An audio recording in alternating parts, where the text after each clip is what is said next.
آج ہم نے سورۃ الحجر کی تلاوت کی ہے اور سورہ نحل کی۔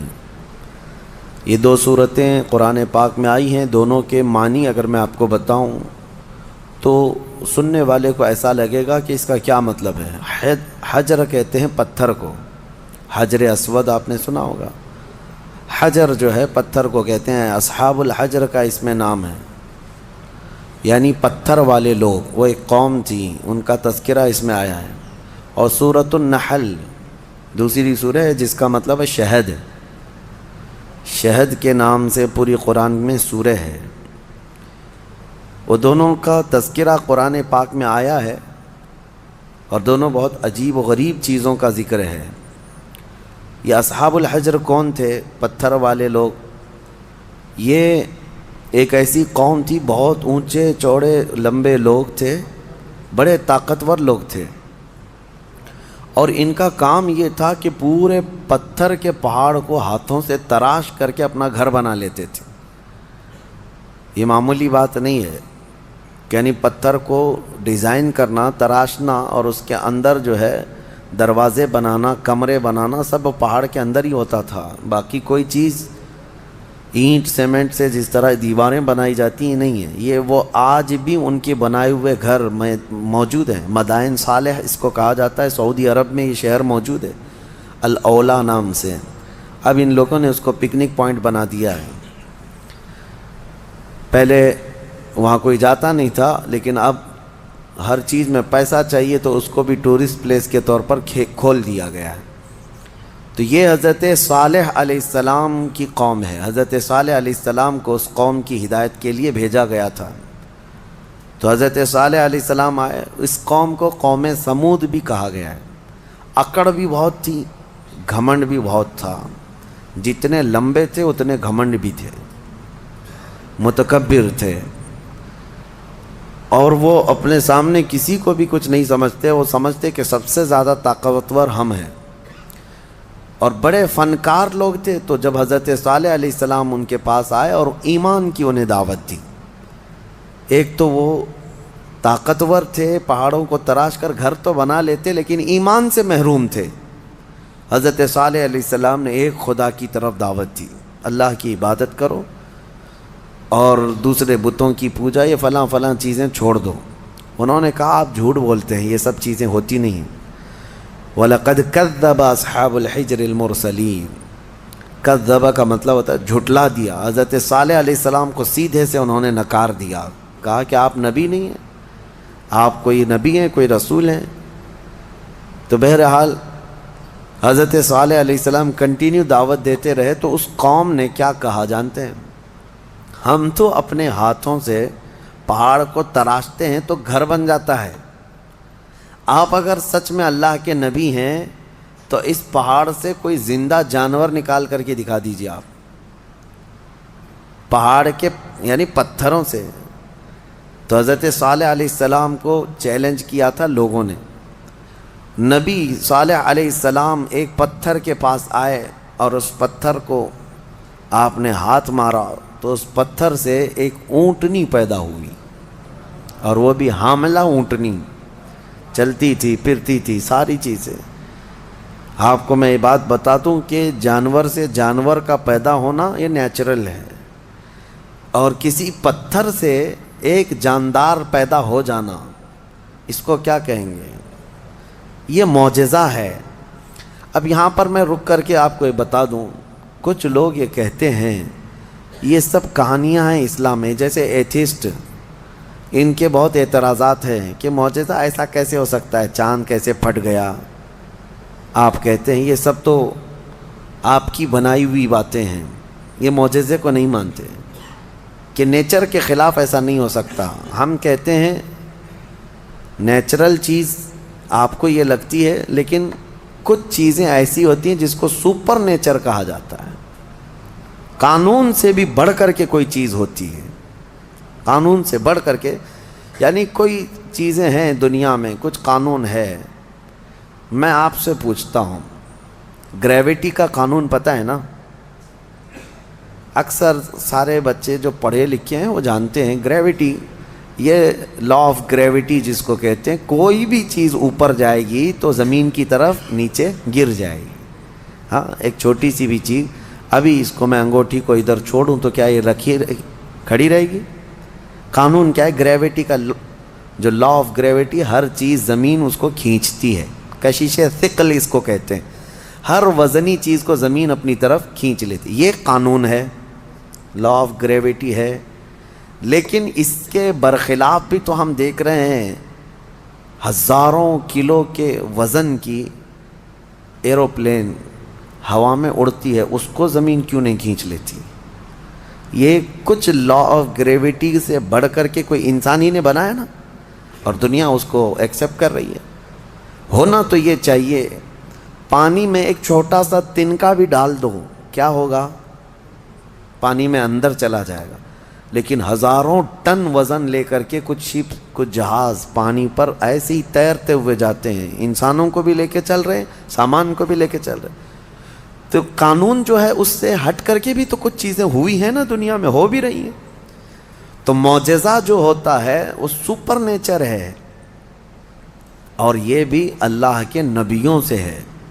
جب لوگ ان سے مطالبہ کرتے ہیں تب اللہ تعالیٰ اپنے نبی کو یہ اختیار دیتا ہے، اور وہ نبی اپنی طاقت سے ایسا معجزہ دکھاتے ہیں.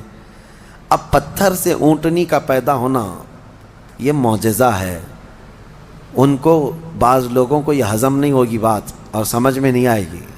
ان سے کہو اگر سمجھ میں آ جائے تو معجزہ ہی نہیں ہے. اگر سمجھ میں آ جائے، معجزہ وہ ہے جو عام انسان کی سمجھ میں نہ آئے. عام انسان کی سمجھ میں نہ آئے وہ کیا ہے؟ معجزہ ہے. حضرت صالح علیہ السلام نے کر کے دکھایا. اب وہ اونٹنی چرتی بھی تھی، آتی بھی تھی، یہ صاف نشانی دیکھ رہے تھے وہ لوگ، کفار و مشرکین. لیکن ہوتا ہے نا کچھ لوگ جو انت بھکت ہوتے ہیں، گوبر بھکت ہوتے ہیں، ان کو ہزار صاف نشانیاں دکھیں، نہیں، نہ ایمان لانا نہیں ہے. انکار کر دیا انہوں نے، کہا کہ یہ نہیں ہو سکتا. تو حضرت صالح علیہ السلام کی اونٹنی چرتی تو رہی، اور اس کے بعد ہوا یہ کہ وہ جو گاؤں کا تالاب تھا، جب وہ اونٹنی اس میں پانی پینے جاتی تو پورا پانی پی جاتی. تو اب ان کو ڈر لگنے لگا کہ ہمارے مویشی، ہمارے جانور کہاں پانی پئیں گے. تو وہ دشمنی کر بیٹھے اللہ کی اونٹنی سے. اس کو ناقۃ اللہ کہا ہے قرآن میں، ناقۃ اللہ، اللہ کی اونٹنی ہے.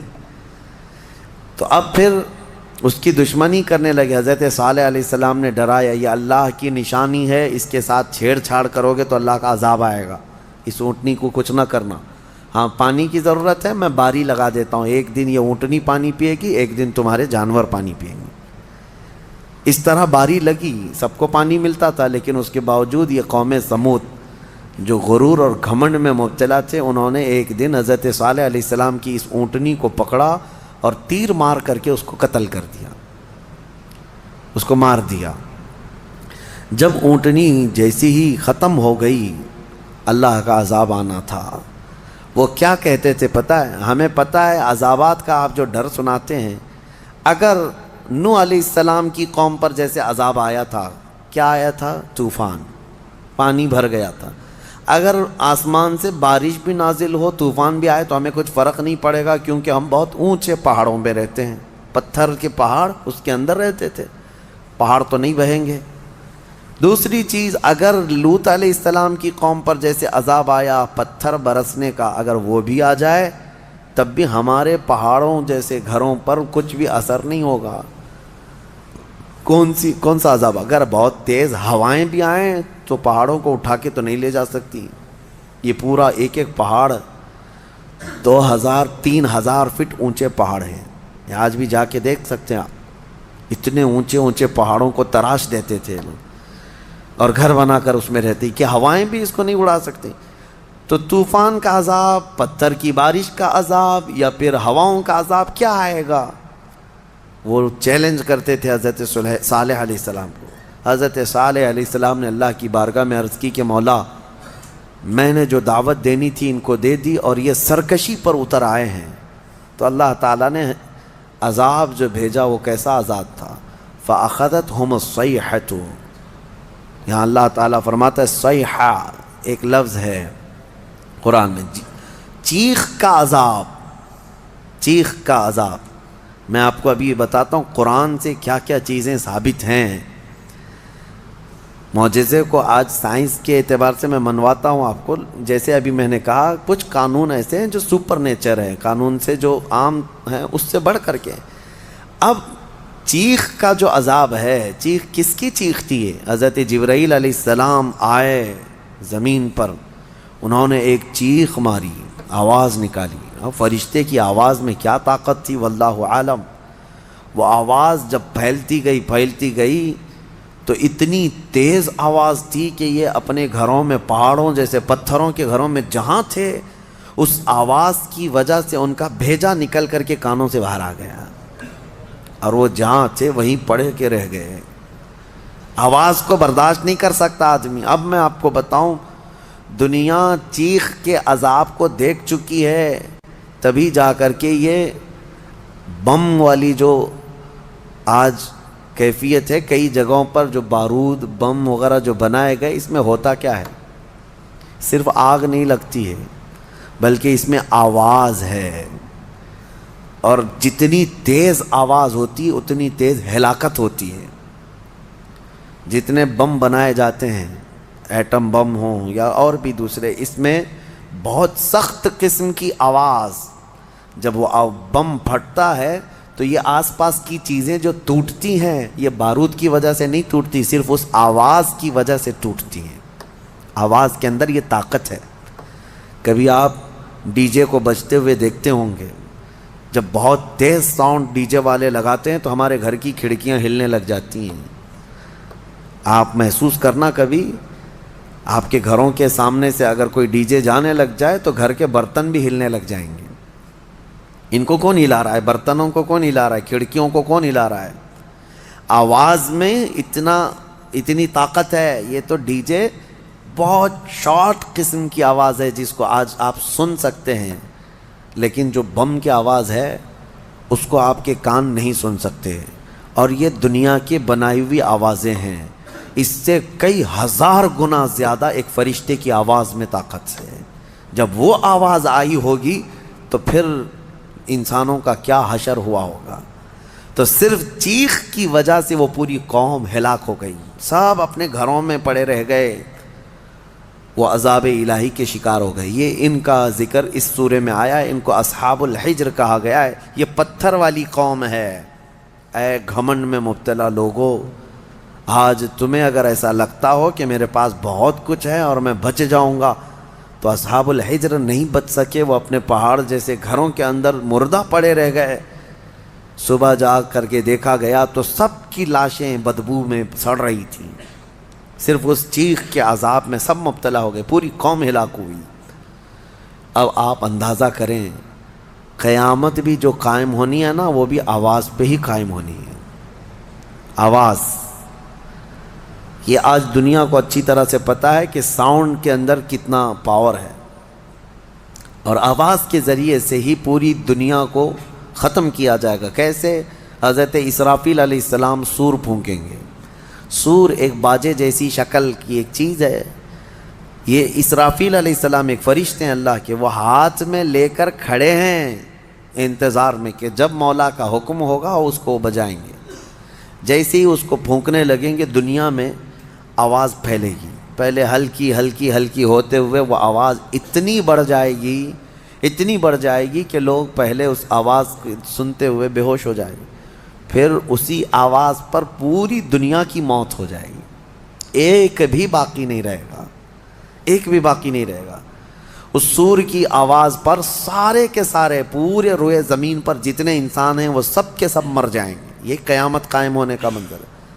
پھر اللہ تبارک و تعالی زمین میں زلزلے پیدا فرمائے گا، اور پھر یہ پہاڑ سب پورے اڑنے لگ جائیں گے. زمین ختم کر دی جائے گی، ساری چیزیں ختم کر دی جائیں گی. پھر اللہ تبارک و تعالی جو میدان قیامت قائم فرمائے گا، پھر اس میں سارے انسانوں کو جمع کرے گا. تو سور پھونکا جائے گا، اور سور کی آواز بہت تیز ہوگی. لیکن الحمدللہ آپ نہ گھبرائیں، ہمارے اوپر نہیں آنی ہے قیامت، کیونکہ فرمایا گیا قیامت جو ہے کسی بھی مومن پر نہیں آئے گی. اس وقت کوئی مومن باقی نہیں رہے گا، مسلمان نہیں رہے گا۔ قیامت جو سور پھونکی جائے گی اور اس وقت جو سارے لوگ ہلاک ہوں گے، اس میں ایمان والے لوگ نہیں رہیں گے۔ ایمان والے بہت پہلے ہی دنیا سے جا چکے ہوں گے۔ اب آپ اندازہ کرو، جب سارے ایمان والے ختم ہو جائیں تبھی قیامت کو آنا ہے، اور جب تک مومنین زندہ ہیں قیامت نہیں آئے گی۔ یہ روایات سے ثابت ہے۔ تو بہرحال سور کی بھی آواز ہی ہے، آواز کا پاور ہے، اور قیامت بھی اسی میں قائم ہونی ہے۔ اب اس کے بعد دوسری سورہ ہم نے تلاوت کی ہے، سورہ نحل۔ سورہ نحل شہد کا ذکر آیا ہے۔ اللہ تعالیٰ فرماتا ہے، اللہ کی نشانیوں میں سے ہے یہ بھی، یخرج من بطونہا شراب مختلف الوانہ فیہ شفاء للناس۔ شہد کی مکھی کا ذکر ہے کہ اللہ تبارک و تعالیٰ اس کے منہ سے ایک ایسے رس کو نکالتا ہے جو دنیا کی سب سے میٹھی چیز ہے، اور اللہ فرماتا ہے اس میں لوگوں کے لیے شفا ہے۔ کس میں؟ شہد میں۔ شہد میں شفا ہے، اس کی گارنٹی قرآن سے ہے۔ اللہ نے فرمایا الگ الگ رنگ کے پھولوں سے یہ مکھی چوس کر کے آتی ہے رس، اور اپنے چھتے میں لا کر چھوڑ دیتی ہے، اور اس کے بعد اس میں مٹھاس آتی ہے، اور غضب کی مٹھاس، اس کی مٹھاس کا مقابلہ کوئی نہیں کر سکتا۔ جو اوریجنل مٹھائی ہے وہ شہد ہے دنیا میں، باقی سب چیزوں کو چھوڑ دیں، سب بنی ہوئی ہیں، لیکن اوریجنل جو مٹھاس ہے وہ صرف شہد کی ہے۔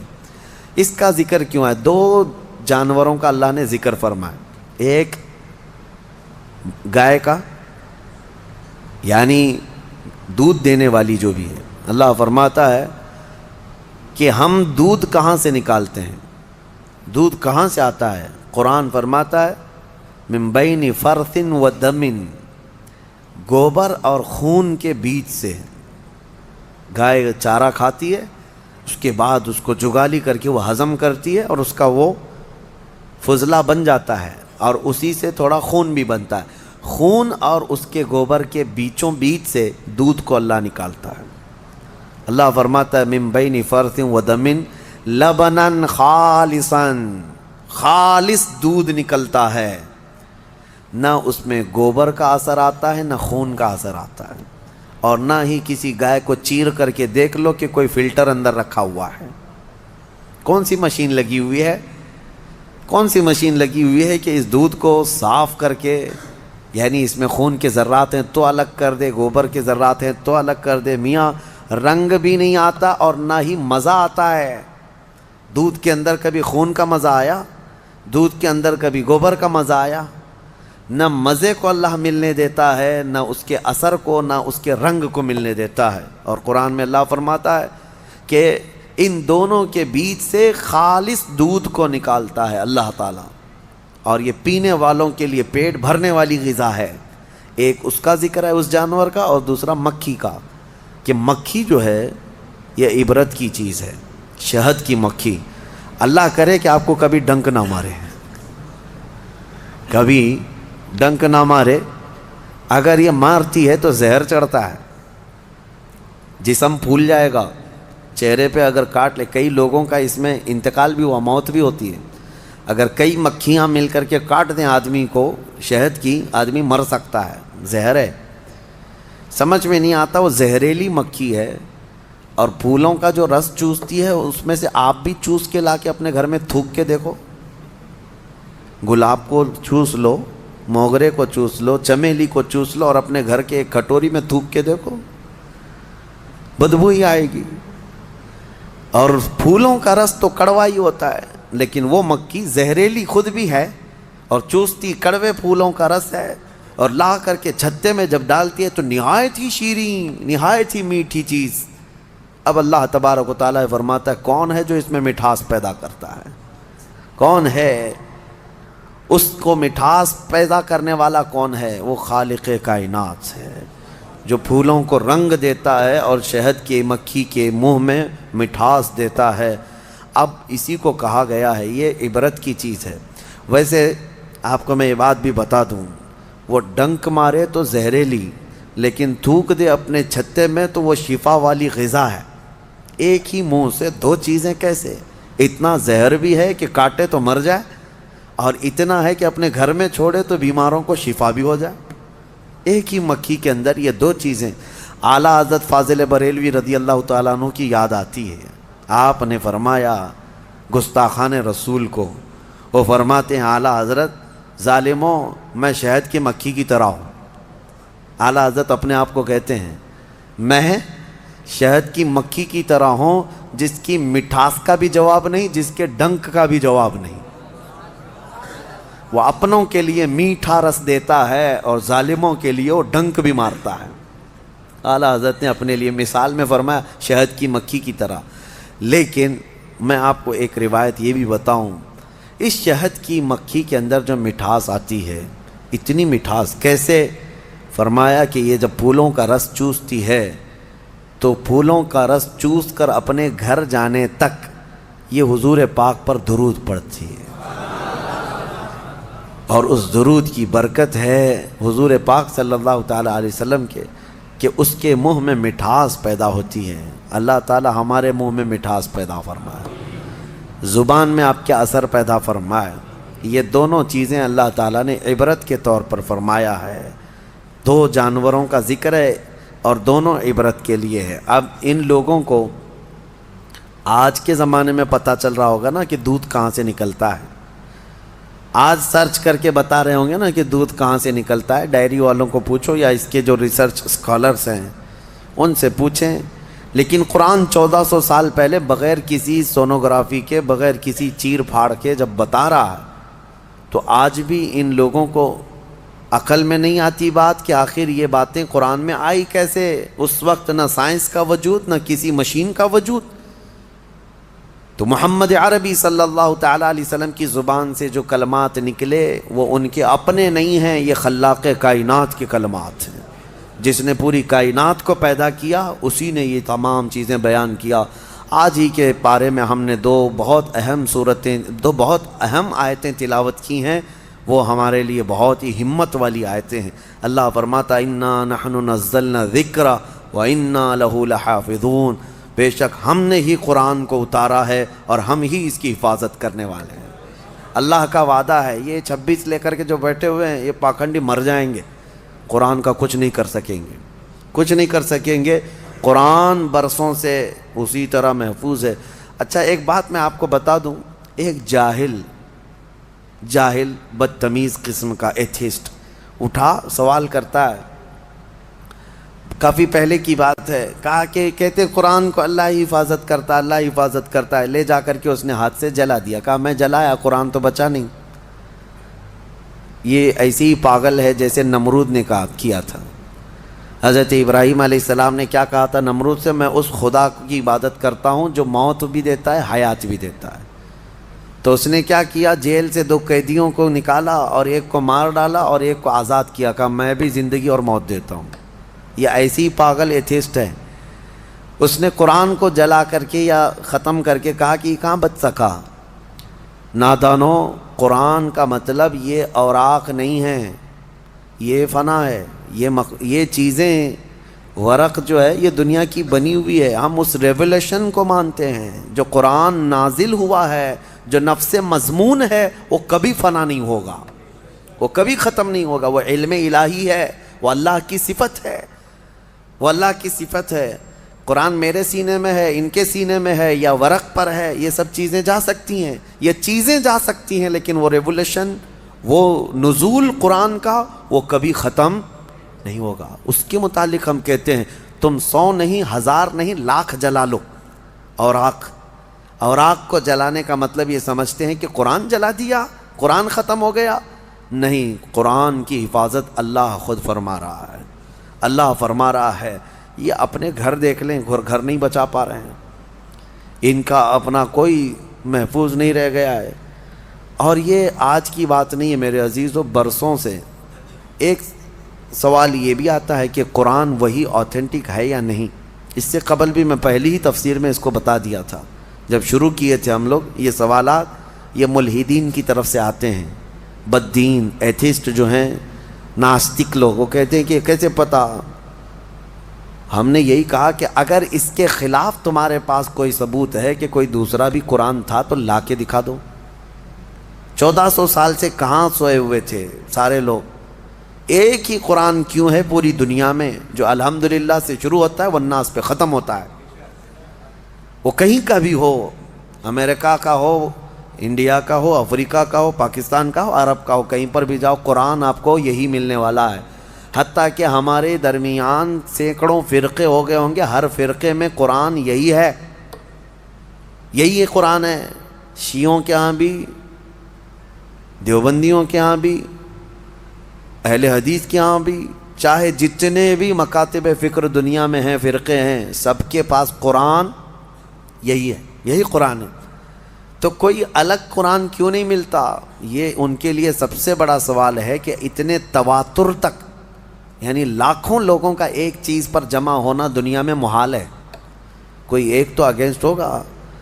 اب مسئلہ یہی ہے نا کہ قرآن کے خلاف یہ اس لیے زہر اگلتے رہتے ہیں کہ کبڑا یہ چاہتا ہے کہ پوری دنیا کبڑی ہو جائے، وہ یہ نہیں چاہتا کہ میری پیٹھ صحیح ہو جائے، وہ یہ چاہتا ہے کہ دنیا میں سب ویسے ہی دکھتے رہیں جیسے میں کبڑا ہوں۔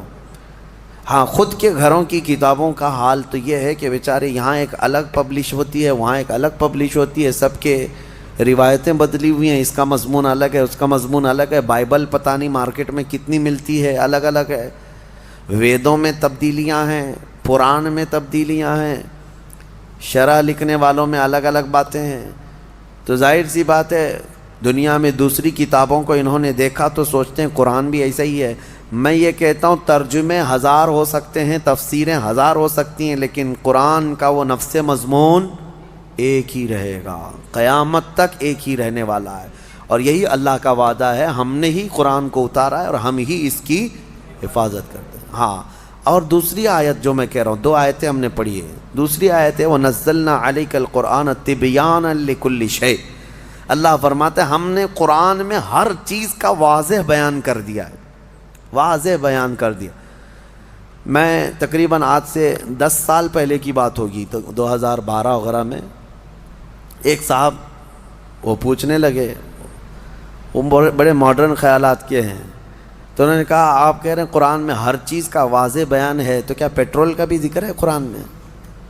اور پتہ نہیں پیٹرول ہی شاید اس کو زیادہ اچھا لگتا ہو یا پیٹرول پیتا ہو۔ میں نے کہا پیٹرول کیا؟ اللہ نے فرمایا ہر چیز کا واضح بیان ہے، ہر چیز کا واضح بیان ہے۔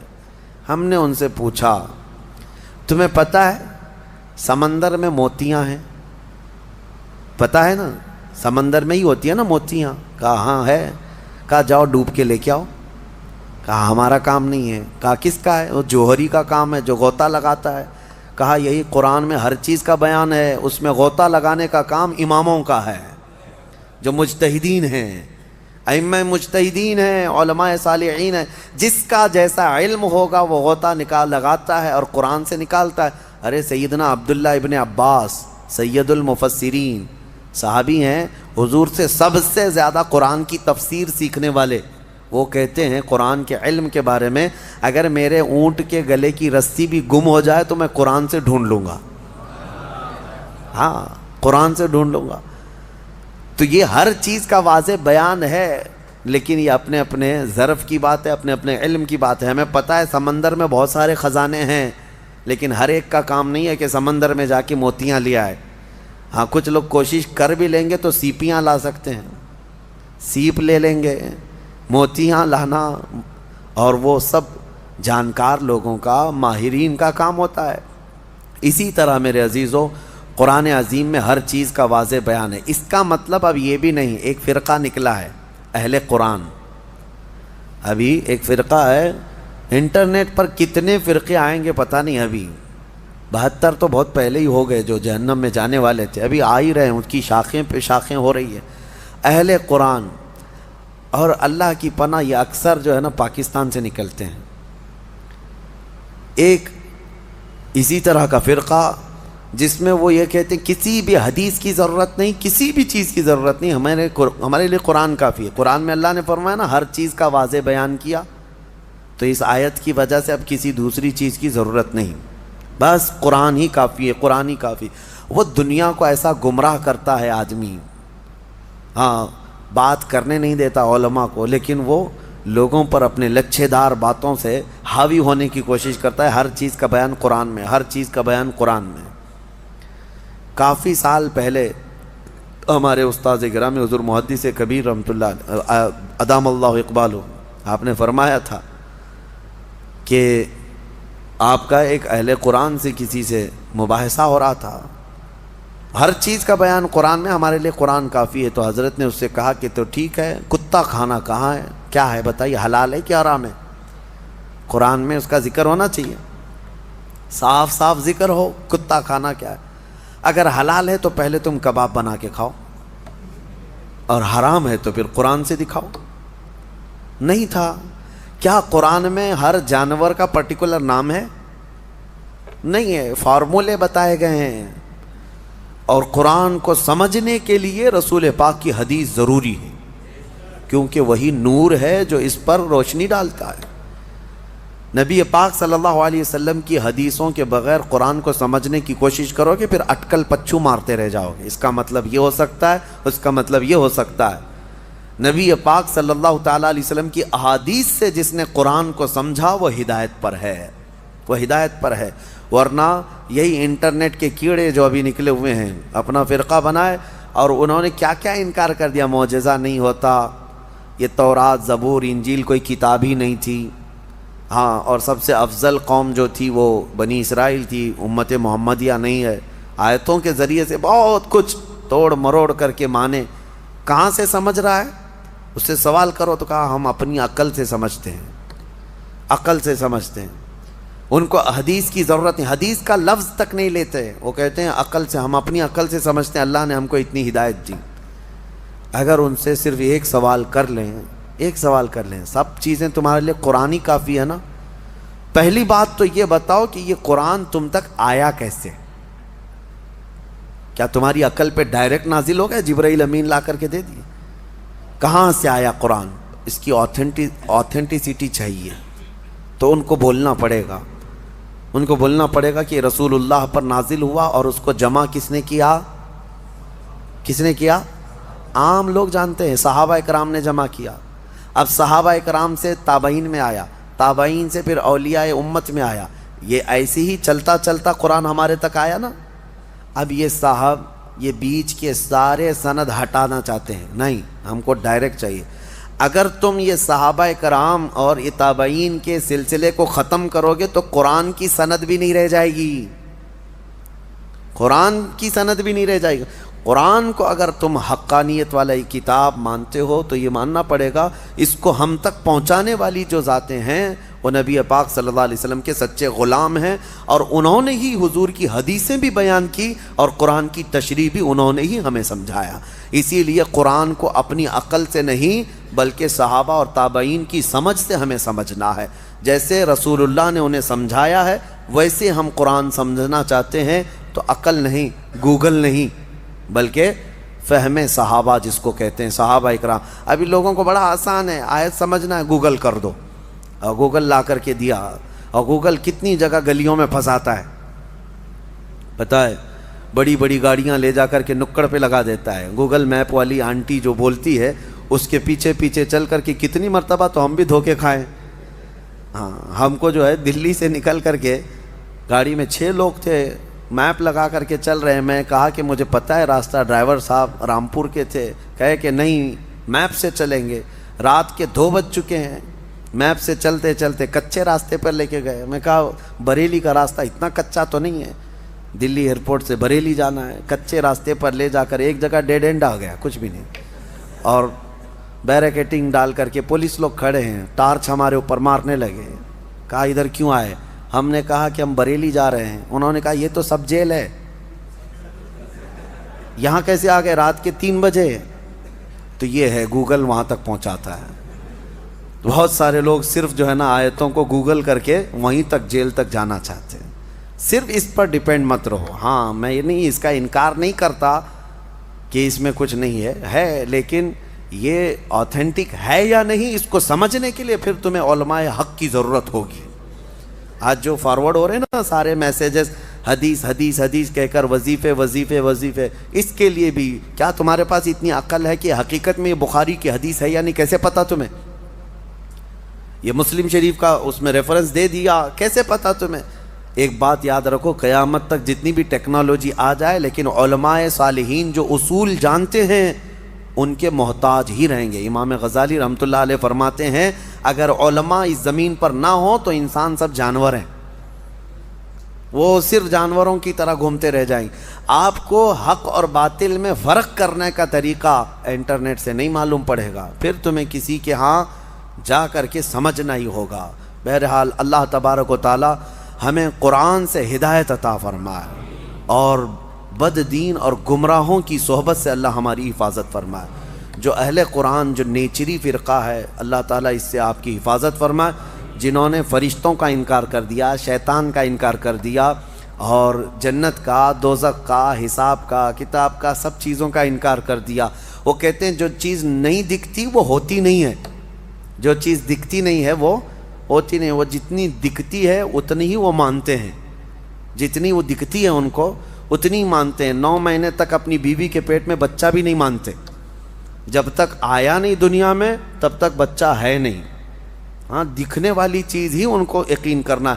اور دوسری ایک عجیب سی بات ہے، جتنی چیزیں دکھتی ہیں اسی پر ایمان لاتے ہو، اسی کو سمجھتے ہو، پھر یہ بھی کہتے ہو کہ گیلیکسی میں جو ہے اتنے سٹارز ہیں، کیا کیا ہیں اس میں، بہت سارے یہ ستارے گناتے سیارے ہیں۔ ہاں، اور پھر ان کے سولار سسٹم کے جو سٹارز ہیں وہ کہاں سے انہوں نے لا کے دکھایا؟ کیا ہر آدمی دیکھ رہا؟ آپ نے دیکھا یورینس، نیپچون، پلوٹو، یہ سب پتہ ہے نا سب آپ لوگوں کو؟ آپ جا کے دیکھ کے آئے سولار سسٹم میں جو ستارے سائنس دکھا، دیکھ کر کیا ہے؟ نہیں، لیکن سب مان رہے ہیں۔ کس نے کہا؟ سائنسدانوں نے کہا۔ سائنسدانوں نے کہہ دیا کہ سولار سسٹم میں یورینس بھی ہے، نیپچون بھی ہے، پلوٹو بھی ہے، فلاں فلاں سٹارز ہیں، آپ آنکھ بند کر کے مان رہے ہیں۔ اور یہ تو اتنا یقین ہے کہ چاند میں جا کر کے آ گئے، وہ بھی مان رہے ہیں، چاند کی ساری چیزیں مان لیے۔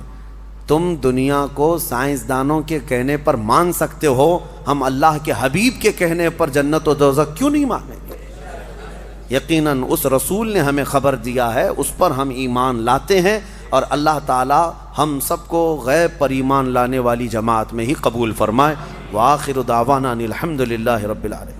ویڈیو اچھا لگے تو ویڈیو کو